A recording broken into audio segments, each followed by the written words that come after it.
Hello दोस्तों, पोल खोल के एक और नए तरोताजा वीडियो में आप सबका स्वागत है।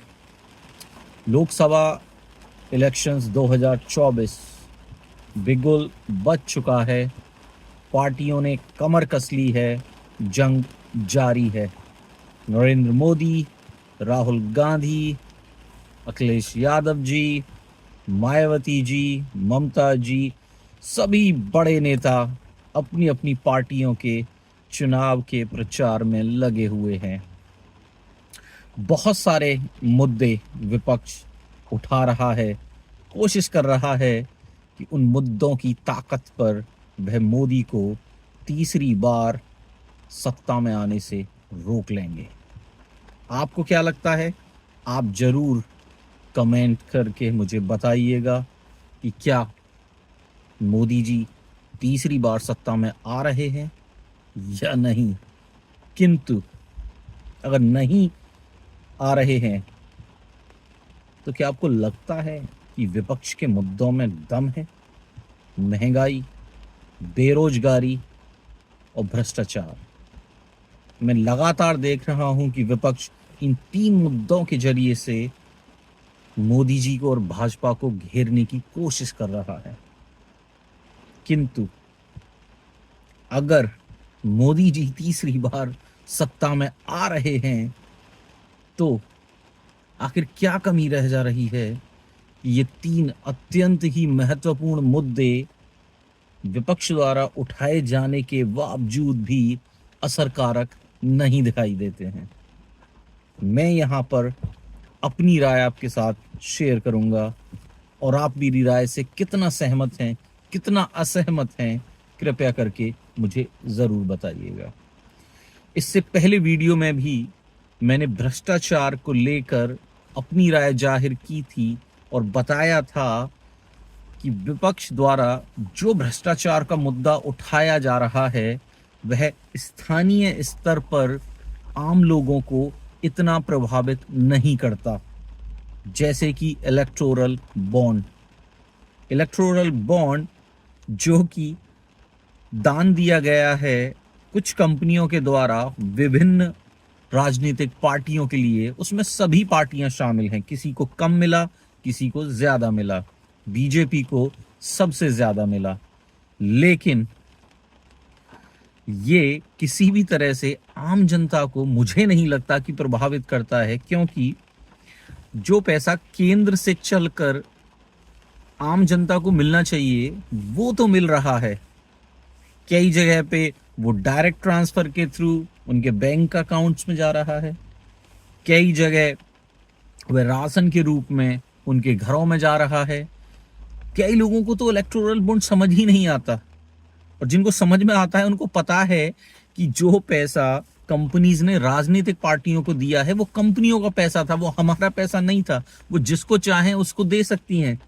बीजेपी को क्यों दिया, उसके कारण हो सकते हैं। और एक चीज समझिए, जो व्यक्ति बीजेपी को वोट दे रहा है, जो उनको चाहने वाला है, वो तो ये सोचता है कि ऐसी बहुत सारी कंपनियां भी हैं जो मोदी जी और बीजेपी को चाहती हैं, इसलिए उनकी मदद करना चाहती हैं, इसलिए उनको पैसे दे रही हैं। हम वोट दे रहे हैं, कंपनियां पैसे दे रही हैं, जिसके पास जो है वो दे रहा है। इसमें गलत क्या है?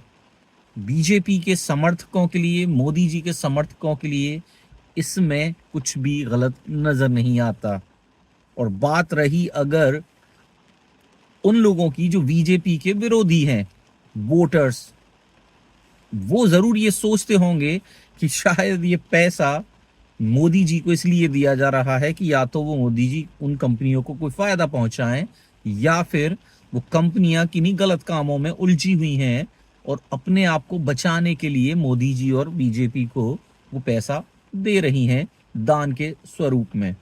पर एक चीज आप याद रखें, क्योंकि अब इलेक्टोरल बॉन्ड का जो डेटा है वो आउट हो गया है पब्लिक में। इसका मतलब अगर किसी कंपनी ने मोदी जी को 100 करोड़ रुपए दिए हैं और बदले में अगर मोदी जी उसके लिए कोई मदद वाला काम करेंगे तो मोदी जी पकड़े जाएंगे, जैसे कि अरविंद केजरीवाल जी पकड़े गए। तो मोदी जी को 100 करोड़ लेके किसी की मदद करने में इस समय कोई फायदा नहीं है और कभी था भी नहीं, क्योंकि मोदी जी बिना 100 करोड़ लिए भी जीत रहे थे। 2 बार जीत गए थे वो। इलेक्टोरल बॉन्ड का जो मैक्सिमम जो डेटा है वो दिखाता है कि दोबारा जीतने के बाद कितना पैसा मिला है।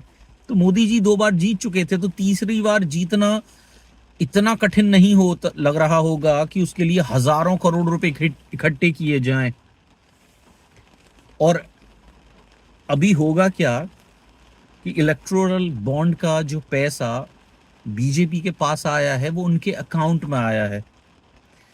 That can be very easily audited कि भाई 20,000 करोड़ 2024 के इलेक्शन से पहले उनके अकाउंट में पड़ा था और अभी सिर्फ 2,000 करोड़ पड़ा है। इसका मतलब क्या बीजेपी ने 18,000 करोड़ को इस्तेमाल कर लिया? क्या इतना भयंकर चुनाव लड़ा बीजेपी ने, इतना पैसा खर्चा किया? तो बीजेपी बचेगी इस बात से, और जो पैसा उसके अकाउंट में होगा उसमें से उतना ही निकाला जाएगा जितना कि एक अलाउड लिमिट है एक चुनाव में खर्चा करने के लिए। तो जिन लोगों को लग रहा है कि इस इलेक्टोरल बॉन्ड के पैसे से बीजेपी तबाही मचा देगी, एक अलग ही स्तर का चुनाव प्रचार होगा, मुझे ऐसा नहीं लगता है। और जैसे कि संकेत आ रहे हैं उससे ऐसा दिखता भी है कि चुनाव प्रचार चाहे वो बीजेपी की तरफ से हो चाहे वो विपक्ष की तरफ से हो, लेकिन फीका ही जा रहा है। बहुत ज्यादा एक्साइटमेंट ना तो पार्टियों की तरफ से कोई दिख रही है, ना ही लोगों की तरफ से कोई दिख रही है। तो जैसे कि मैंने इस वीडियो की शुरुआत में कहा था कि विपक्ष मुद्दे तो वाकई में ही महत्वपूर्ण उठा रहा है, लेकिन वो जमीन पर आम लोगों से जुड़ते हुए नजर नहीं आते हैं। आपकी इस विषय में क्या राय है इलेक्टोरल बॉन्ड को लेकर? आप सब क्या सोचते हैं? कृपया अपनी राय मेरे तक, हम तक, हमारी टीम तक जरूर शेयर करें कमेंट के माध्यम से। वीडियो अच्छा लग रहा हो तो अन्य दोस्तों के साथ भी इसको शेयर करें। चैनल का कंटेंट अगर आपको पसंद आता हो तो कृपया करके हमारे चैनल को सब्सक्राइब करें। हम एक छोटी सी टीम है, एक शुरुआत कर रहे हैं, एक प्रयास कर रहे हैं। उम्मीद है कि बहुत सारे लोगों का हमको साथ मिले, हमको प्यार मिले, और हम अच्छे से अच्छे कंटेंट आपके लिए बनाते रहें। इस वीडियो को आपने देखा, अपना समय आपने हमको दिया, उसके लिए बहुत बहुत धन्यवाद। नमस्कार।